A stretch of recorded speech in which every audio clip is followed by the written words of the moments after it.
So this is our follow-up meeting for, we were gonna talk about, or we talked about Miss Metcalf's class. And our plan was to, observe twice apiece. We did that, I know, cause we met. Now, let's just kinda talk about the observations, what we observed. I think we decided our focus was gonna be, time on task for the students. It's not necessarily on task because we have a lot of students that work, but how engaged were they in what they were doing, the activity or the assignment. Students asking questions, how often or how not often did the students ask questions, and negative feedback from the teacher as opposed to positive. So I'll share with you what I saw. I visited twice on 2 different occasions. I did it on a Tuesday and a Friday, I think, if I remember right. So that in different periods to see. It was pretty consistent across the periods.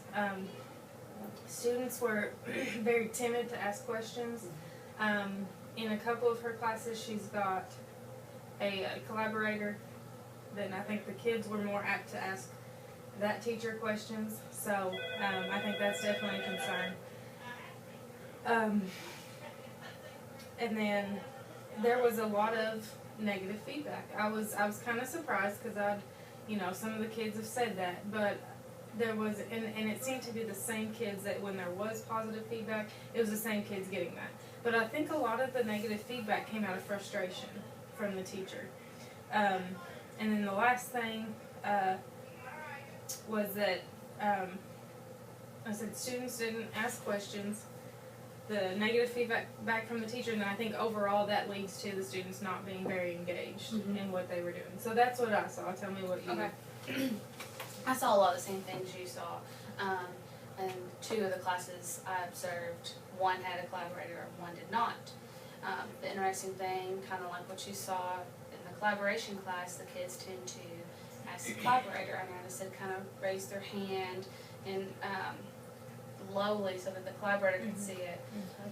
But in all fairness, the teacher wasn't really circulating anyways. So, but just their behavior seemed to be a little bit off, like they just wanted help from the collaborator. In the class without the collaborator, not many questions were asked in general. Students would kind of be writing, but as I circulated around on an observation, I kind of noticed some were off task, some were just kind of scribbling down stuff, and then some did get it and they were moving on with the subject, but they weren't asking questions. The delivery of the content was quick. The directions of the assignment, it was just, this is what we're going to do, look on the board, and it said, page so-and-so, read this, do this, and then she would sit down. So it wasn't explained thoroughly, and I think the kids suffer in terms of that because they're confused. I was confused, so I know they were. So that's kind of the things I observed.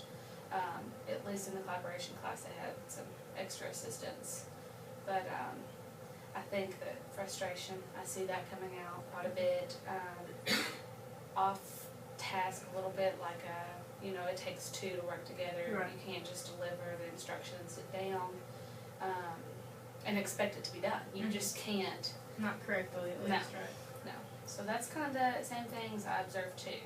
Okay, so it seems like we're on the same page. Now, I did meet with the teacher. Of course, this was before I talked to you about your observations, but I think it'll all be kind of along the same path. She was surprised to see, I kept a tally sheet, and she was surprised to see how few the number of students were felt like they were able to approach her with questions. And then this was it was touchy, but with the negative feedback, I think that I really got the feeling that she just wasn't aware that she was doing it. And I think there's some things we'll talk about too, what we can do to help with that. So our instructional goal that we came up with last time was to provide students with an open learning environment where students understand their role in the classroom. So I also gave her the idea of champs. So what I think now at this point I want to split kind of our tasks in two. I'd like to get with her one-on-one, or we can all meet together and go over the CHAMPS model. Because I think if the students know and understand exactly what they're supposed to be doing at all times, they feel more comfortable, and then hopefully, that'll improve the engagement of them with what they're learning, as well as the ability for them to ask questions. And I think once that's working better, like you said, it's a two-way street. The teacher will, they'll be kind of weight lifted off her shoulders. The students are taking some responsibility, and she won't get that kind of frustration. But I'm kind of sensing that maybe planning is a little bit of an issue. So if we can work on the CHAMPS thing, I think that'll touch on behavior, and that'll help with that. Now, I think if we work on some planning with her, and we have a lot of examples we can go by, but just to have some sort of curriculum map for her weekly, and I know you've shown me some curriculum maps that you've used before, but maybe just to introduce her to those, because I think if you're well planned, you're not going to have these frustrations. Exactly. Kind of seeing too when I spoke with her that she has a lot going on outside of school. She does extracurricular sports with the kids. She coaches or is assistant coach. I think that time management is definitely a key issue as far as being able to properly plan and get ready for class.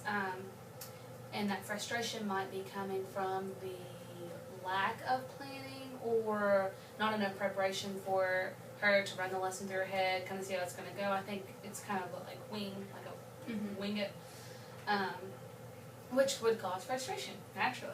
And it'd be different if that was just for one lesson, but it was clear that we both observed it on multiple days.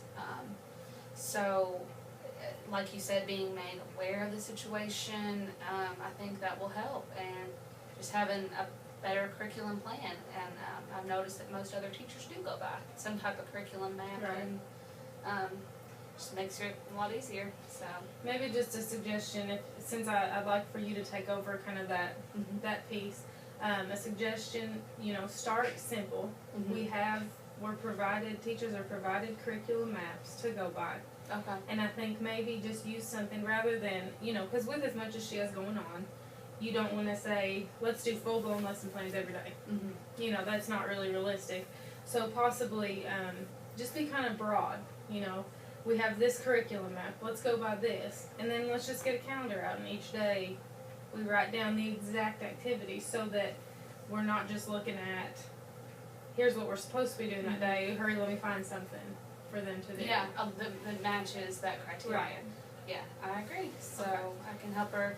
I think somewhere in the school we've got like a big calendar where she can write, so she can have it on hand at all times, keep it up with her, take it home, bring it back to school. So I'll be working on that then.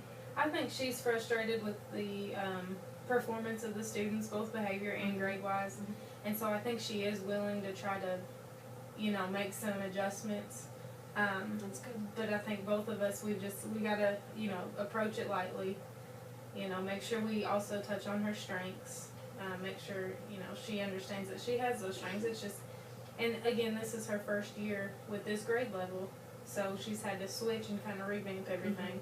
So, probably something that should have been done a little bit sooner, but hopefully this will help for the rest of the year and then in the future. So, alright, so we'll just continue to work with her, and then we can set up meetings with her, us three, or just one-on-one, and we'll follow up from there. That sounds good. Alright, thanks.